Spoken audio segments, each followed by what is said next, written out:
कैसे हैं साथियों? मुझे उम्मीद है आप लोग मस्त होंगे, मस्त रहिए, स्वस्थ रहिए, आबाद रहिए, यहाँ रहिए चाहे इलाहाबाद रहिए, आबाद रहिए।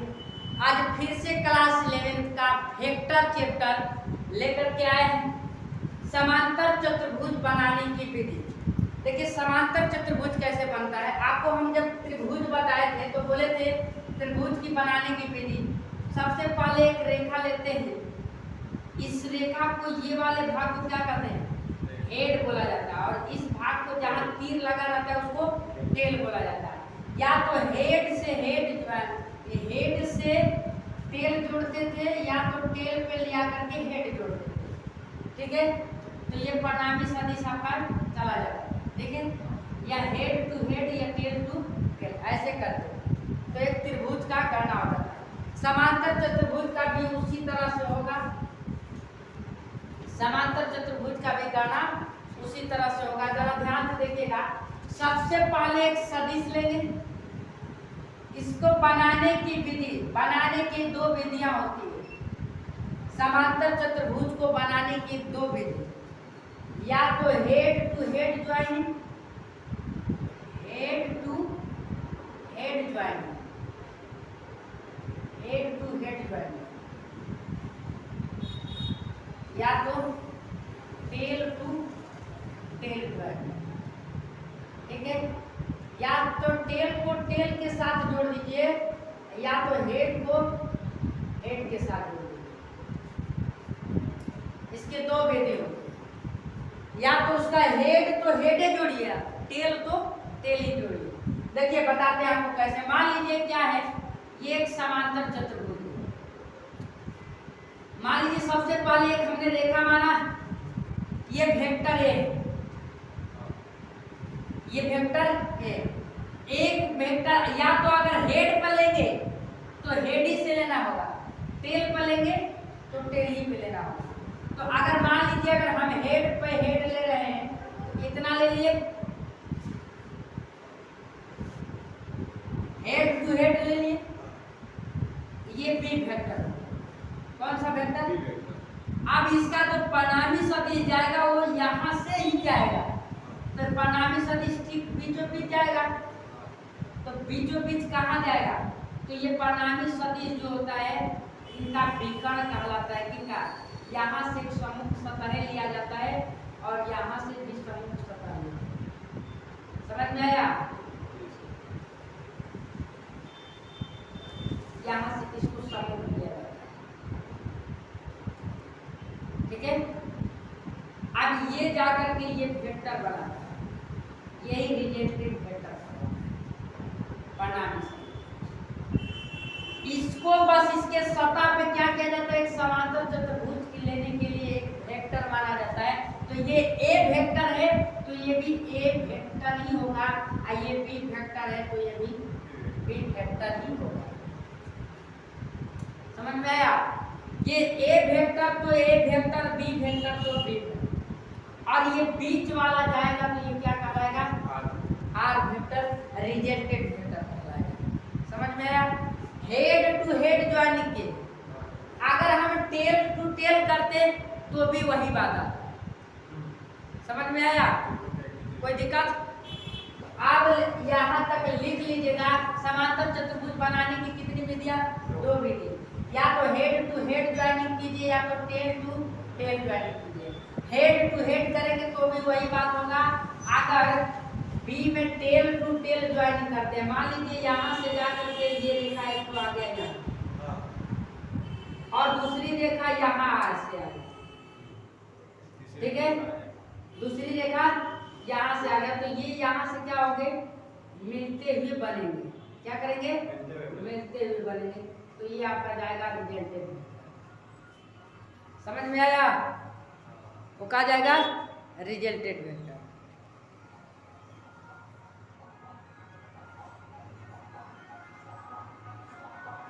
समझ में आया? यहां से अगर ये टेल टू टेल था तो ये वाला क्या था? रिजेक्टेड वेक्टर आर था, और ये बी वेक्टर मानेंगे तो ये ए वेक्टर कहलाएगा। समझ में आया? कोई दिक्कत? अब इसके गणना की बात करेंगे अभी उतार लीजिए इसको।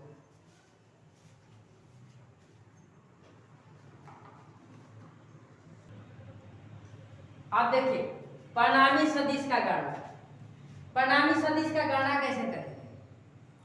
तो मान लेते हैं ये अगर ए को वेक्टर हमने क्या माना, एक वेक्टर मान लेते हैं, ये गया ए, कौन सा वेक्टर गया? ए। यहां एक वेक्टर कौन सा गया? बी। कौन सा वेक्टर गया? बी। तो इन्हीं के सम्मुख मानेंगे, संकलन, इनके संकलन भुजा मानेंगे। तो इसके संकलन ऐसे जाएगा और इसके संकलन ऐसे आएगा, ठीक है? इन्हीं के संकलन, तो ये क्या कहलाएगा? परिणामी सदिश कहलाएगा ना। तो ये आपका हो गया आर वेक्टर। और ये आप बताइए ए वेक्टर है, ये ए वेक्टर है, तो हल क्या होगा? ए वेक्टर होगा। ये बी वेक्टर है, तो ये भी क्या होगा? B vector. हमें परिणामी सदिश इसका गणना करना है, रिजल्टेंट वेक्टर का। तो जरा देखिए त्रिभुज वाले में कैसे करते थे। ये मान लीजिए ए वेक्टर है और ये बी वेक्टर है, तो इनको मिलाने वाली रेखा परिणामी सदिश का कहलाता था। एग्जैक्ट वही है, हूबहू वही है। ये ए वेक्टर हो गया, ये बी वेक्टर हो गया, और ये आर वेक्टर हो जाएगा। इसकी गणना करने के लिए इसको, इनके बीच का कोण कौन सा कहलाएगा? यही वाला ना कहलाएगा, थीटा ये ना कहलाएगा। तो यहां से हम एक लंब खींच देते हैं। क्या खींच दिए? एक लंब खींच दिए, जिसका नाम रख देते हैं, इसका मान लीजिए एक नाम रख दे रहे हैं ओ यान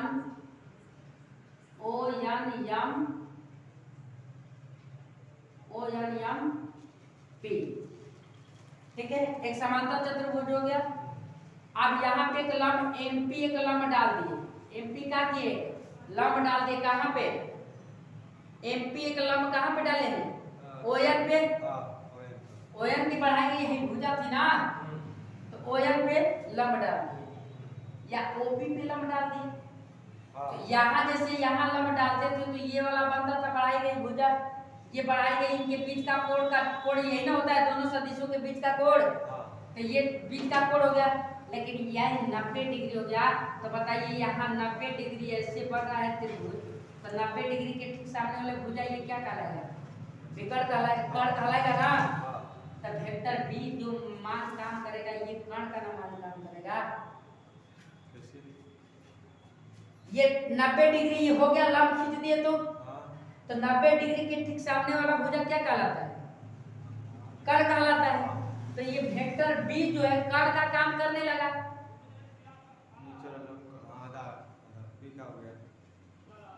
काम करने लगा ना। अब बस इसी पे निकाल लिया जाएगा। लिखेंगे कि माना ओ यम पी एक समांतर चतुर्भुज है, जिसकी संकलन भुजा ओएम तथा ओपी है, ठीक है? एवं ओ एम पी लंब है किस पे? ओपी पे या एनपी पे, ठीक है? या ओएन पे, ठीक है? ये तीनों पे लंब है। तब लगाएंगे त्रिभुज का नियम, तब लगाएंगे साइन थीटा और कॉस थीटा। देखिएगा कैसे आएगा। यहाँ पे मान लेंगे, माना ओ यान याम पी, ओ यान याम पी, सॉरी, तो यहाँ दूसरा ना लंब माना होगा, ओ यान याम याम, इसको यल मान लेते हैं, ठीक है? तो ये ओ याम पी एक क्या हो गया? समांतर चतुर्भुज हो गया। अब ये बात लिख लेंगे कि जिनकी संकलन भुजा ये और ये, समझ में आया? अब उसके बाद जरा ध्यान से हमने क्या क्या कहा कि ओ याम पी एक समांतर चतुर्भुज है, जिसकी संकलन भुजा ON और OP है और परिणामी सदिश R है और इसी R का क्या करना है, गणना करना है। ठीक है, तब क्या करेंगे, अब दिखा देंगे कि OM O या यम यल क्या चीज है, लंब है किस पे, यन O पे या यन यल पे। ठीक है, कोई दिक्कत। तब चलेंगे त्रिभुज किसमें भैया, त्रिभुज यन यम, बड़ी गाढ़ा हो रहा है, त्रिभुज यन यल यम, त्रिभुज यन यल यम, यन यल यम, ये छोटा सा त्रिभुज।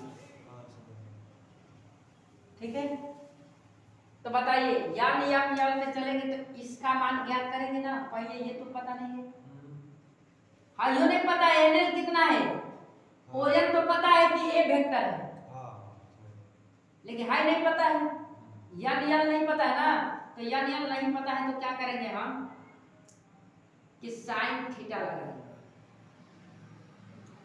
क्योंकि ये 90 डिग्री हो गया, 90 डिग्री के ठीक सामने वाला भुजा B वेक्टर जो है कर्ण का काम करेगा, थीटा ये लिए तो लंब ये हो जाएगा ना, 90 डिग्री के सामने वाली भुजा कर्ण कहलाती है और थीटा के सामने वाली भुजा लंब कहलाती है।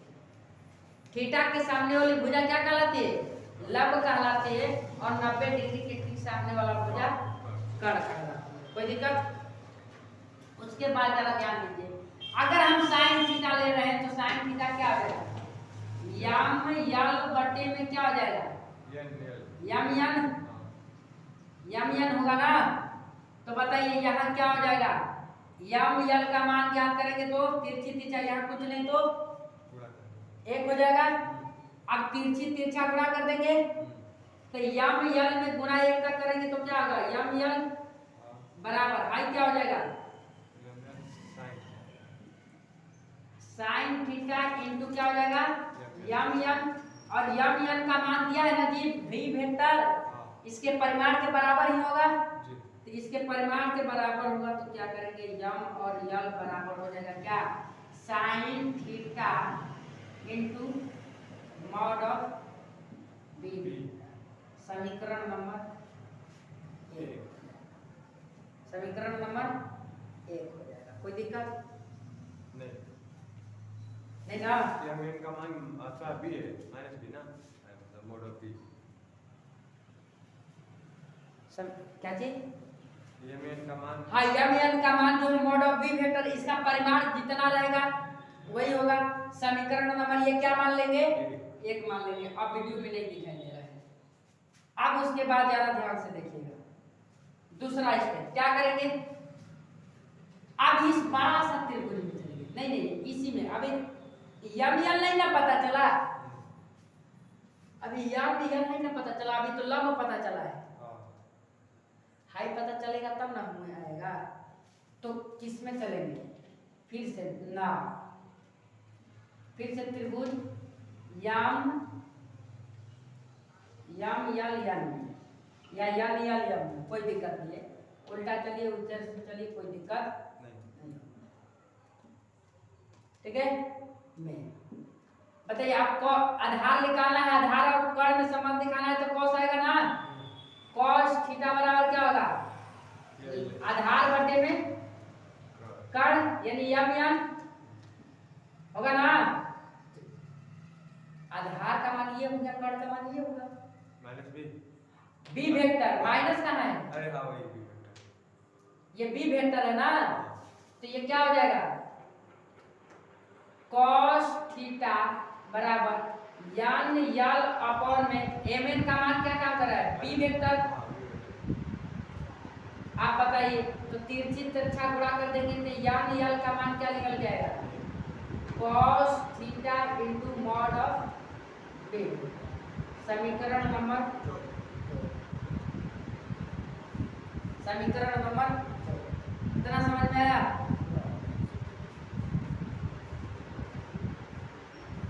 इतना समझ में आया। फिर क्या करेंगे, हमें देखिए R वेक्टर का गणना करना है, किसका गणना करना है, बना रहे थे, एक माध्यम बना रहे थे, छत पे चढ़ना है तो एक माध्यम बना रहे थे, इसको ज्ञात करेंगे। एक बड़ा सा त्रिभुज ओ यम में चलेंगे, ओ यम में चलेंगे, तो एक बड़ा सा त्रिभुज में चलेंगे तो ये मिलेगा हेकरा और हेकरा परिमाण जोड़ देंगे और हेकरा जोड़ देंगे, लंब हो जाएगा, ये आधार हो जाएगा, ये कर्ण हो जाएगा, तो ये अल्फा का मान ज्ञात हो जाएगा, अल्फा का मान ज्ञात हो जाएगा ना। ए वेक्टर तथा आर वेक्टर के बीच का कोण त्रिभुज में बता दिया गया है, ये डिवीजन की कमी है, तो क्या हो जाएगा? अब चलेंगे त्रिभुज ओ यल यम, ओ यल यम, त्रिभुज ओ यल यम, क्या? तो ये क्या हो जाएगा? देखिए कर्ण जो है लंब, कर्ण बराबर क्या हो जाएगा? कर्ण का स्क्वायर बराबर लंब का स्क्वायर प्लस आधार का स्क्वायर, लंब का स्क्वायर प्लस आधार का स्क्वायर, लंब का स्क्वायर प्लस आधार का स्क्वायर हो जाएगा।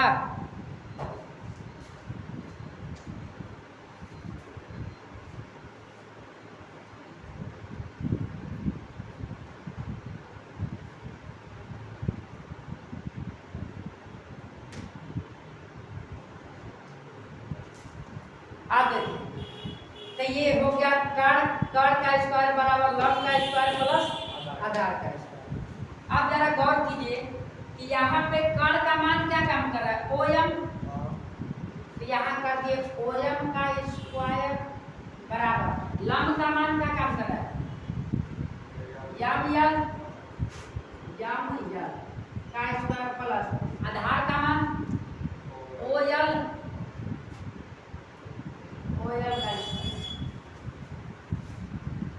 क्या काम कर रहा है? ओएल। आप बताइए क्या होगा? ओएम का मान दिया है कितना? आर वेक्टर का हो गया स्क्वायर, आर वेक्टर का स्क्वायर बराबर एमएल का मान कितना निकला है? sin theta into mod of B vector mod of B vector, तो sin theta into mod of B vector का होल स्क्वायर प्लस ओएल का मान दो में टूटेगा ना, ओएल प्लस यम, तो ओएल का मान दिया है ए वेक्टर, ओएल का मान ए वेक्टर और एनएल का मान प्लस हो जाएगा cos theta into mod B vector, total का हो जाएगा स्क्वायर, टोटल का क्या हो जाएगा? स्क्वायर। समझ में आ रहा ना? अब उसके बाद जरा ध्यान से देखिए, यहाँ आर वेक्टर बराबर क्या होगा? ये हो गया sin थीटा का square into mod of B vector का स्क्वायर, अलग अलग कर सकते हैं ना, प्लस अब देखिए ये a प्लस बी का मान कम कर रहा है, a प्लस बी का होल स्क्वायर है ना, तो ये मॉड ऑफ ए वेक्टर का स्क्वायर हो जाएगा प्लस इसका स्क्वायर कर दीजिएगा तो cos square theta into mod of B vector का square plus 2ab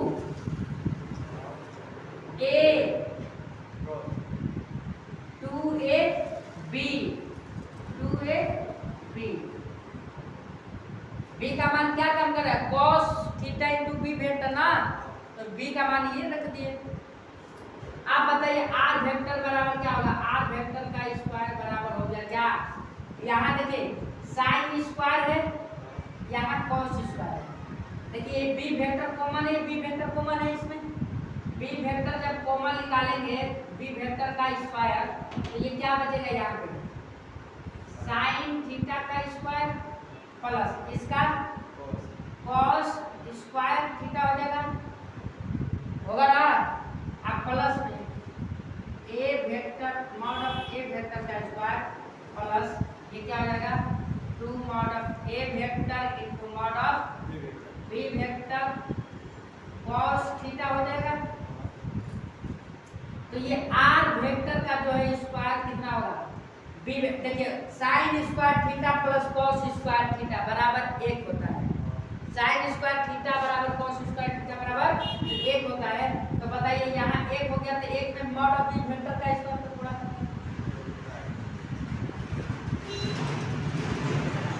plus mod of A vector का square plus 2 mod of A vector into mod of B vector cos. अब इसको आगे पीछे कर दीजिए आर वेक्टर का स्क्वायर बराबर क्या होगा, स्क्वायर इधर भेजिएगा तो रूट में चला जाएगा ना, तो क्या हो जाएगा ए वेक्टर का स्क्वायर प्लस बी वेक्टर का square plus 2 mod of A vector into mod of B vector cos. यही ना त्रिभुज में भी आया था, त्रिभुज में तो यही ना आया था। यही आपका आंसर हो जाएगा।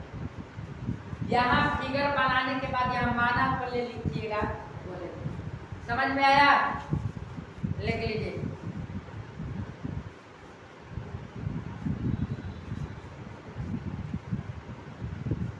आर वेक्टर परिणामी सदिश का गणना हो गया।